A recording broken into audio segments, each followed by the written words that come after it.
தேவனுடைய பிரமாணங்கள் இந்த விதவைகள், திக்கற்றவர்கள், அந்நியர்கள்னு சொல்லப்பட்டிருக்கு பார்த்தீங்களா, அவர்களுக்கு வசதி படைத்தவர்கள் வாய்ப்புகளை உண்டு பண்ணி தர வேண்டும் என்று திட்டவட்டமாய் போதிக்கிறது. வாய்ப்புகளை உண்டு பண்ணி கீழே கிடக்கிறவனை மேலே கொண்டு வர்றதுக்கு நம்ம ஒரு கருவியாய் விளங்க வேண்டும் என்று வேதவசனம் திட்டவட்டமாக போதிக்குது. கர்த்தருடைய பிரமாணங்கள்லாம் வாசித்து பாருங்கள். இந்த கிளீனிங் லா, இந்த சிந்தினதை பொறுக்கிறது அப்படிங்கிற ஒரு பிரமாணம் கர்த்தர் கொடுத்தாரு பாருங்க.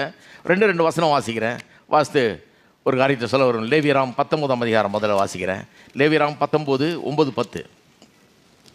நீங்கள் தேசத்தின் பயிரை அறுக்கும்போது உன் வயலின் ஓரத்தில் இருக்கிறதை தீர அறுக்காமலும் சிந்தி கிடக்கிற கதிர்களை பொறுக்காமலும்.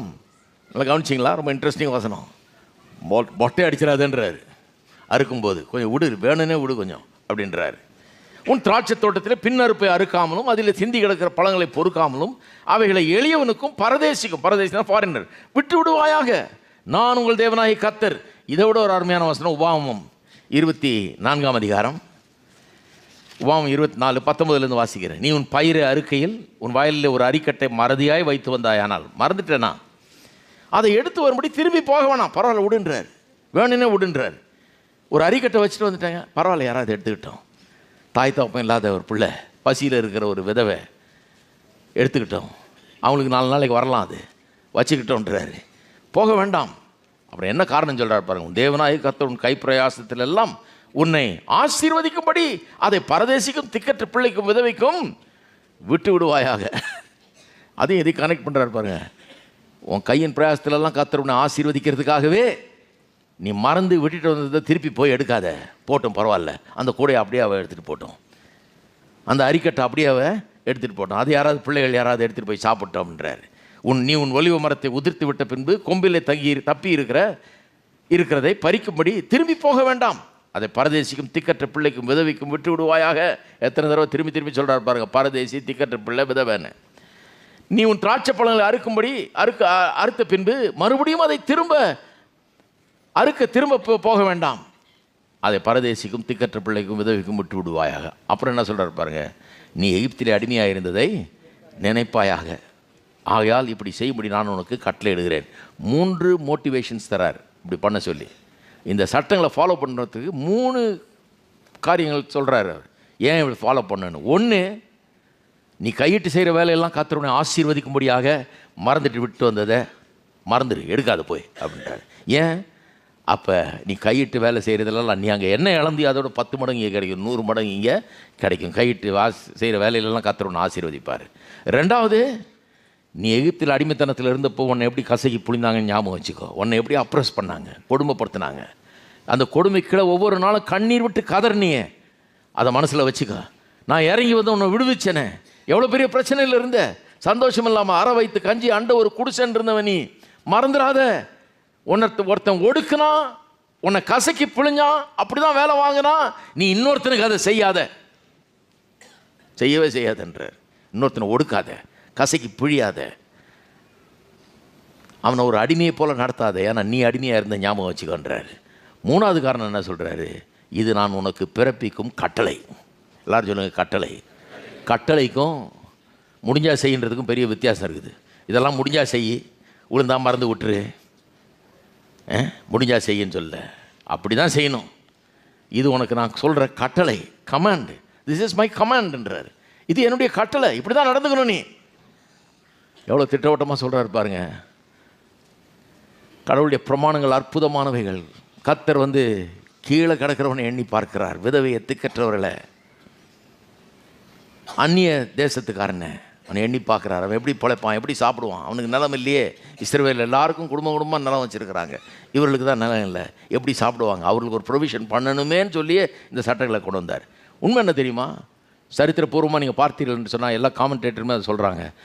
இந்த சட்டத்திட்டங்களை நிறைய நேரங்களில் இஸ்ரவேல் பின்பற்றவே இல்லை. லேவியராம் 25ஆம் அதிகாரத்தில் யூபிலி சட்டத்திட்டத்தை சொல்லியிருக்குது. யூபிலிங்கிறது ரொம்ப அற்புதமான ஒரு சட்டம்.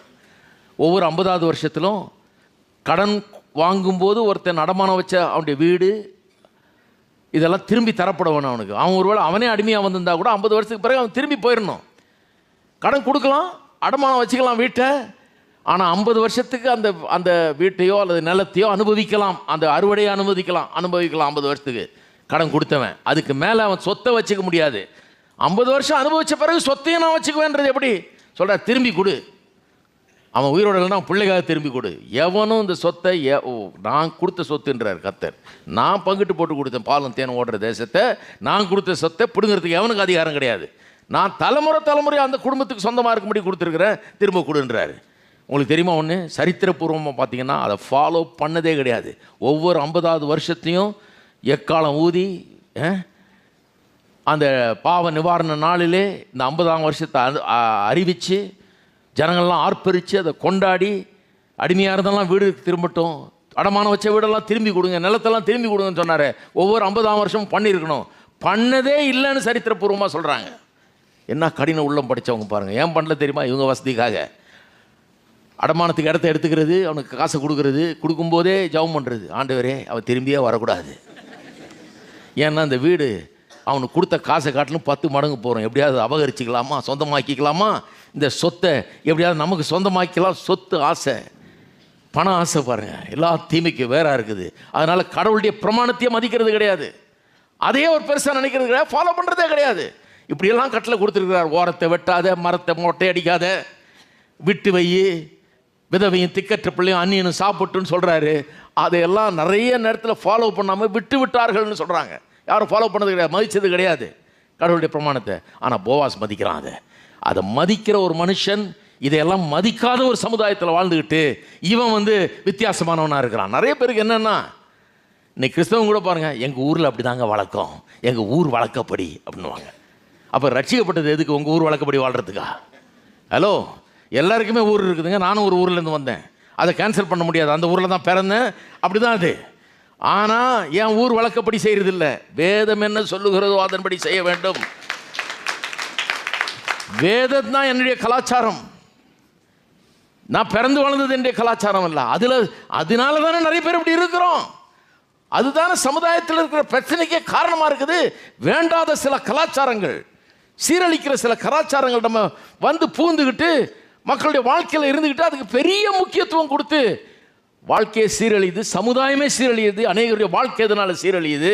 நான் சொல்கிறேன், அதிலிருந்தெல்லாம் நம்ம மாற்றி ஒரு புதிய வின்னிங் கல்ச்சர், ஒன்று ஜெயிக்கிற ஒரு கலாச்சாரத்தை தரும்படியாக தான் இயேசு நம்மை பாவத்திலிருந்து மீட்டு, பிசாசின் கட்டிலிருந்து மீட்டு ஒரு புதிய கலாச்சாரத்தை கொடுத்திருக்கிறார். அது என்ன கலாச்சாரம்? தேவனுடைய கட்டளைகள் என்கிற கலாச்சாரம். இதை கொடுத்துருக்கிறாரு. அப்போ என் கலாச்சாரம் இதோட ஒத்து போகலன்னா என் கலாச்சாரத்தை தூக்கி ஓரம் வச்சுட்டு இந்த கலாச்சாரத்தை ஃபாலோ பண்ணுறேன். இருக்கீங்களா? இந்த வசனத்தோடு ஒத்து போகிற கலாச்சாரம் எனக்கு தேவையே இல்லைங்க. எங்கள் தாத்தா காலத்தில் தாத்தாவாது இது தாவாது, தாத்தாவோட போட்டோம் அது இல்லைங்க. எப்படிங்க அவ்வளோ நாள் பண்ணதை விட்டே ஆகணும்.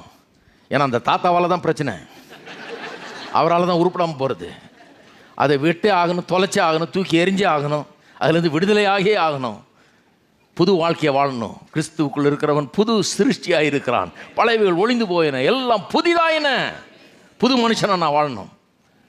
இதுதான் கிறிஸ்தவம். எத்தனை பேர் இருக்கிறீங்க? இப்படி வாழும்போது என்ன நடக்குது பாருங்க. கர்த்தர் ஆசீர்வாதத்தை பெருக பண்ணுகிறார். இப்படி ஒருத்தன் வாழ்கிறான்னா அவன் மூலமாக மற்றவர்களுக்கு ஆசீர்வாதம் உண்டாகிறது.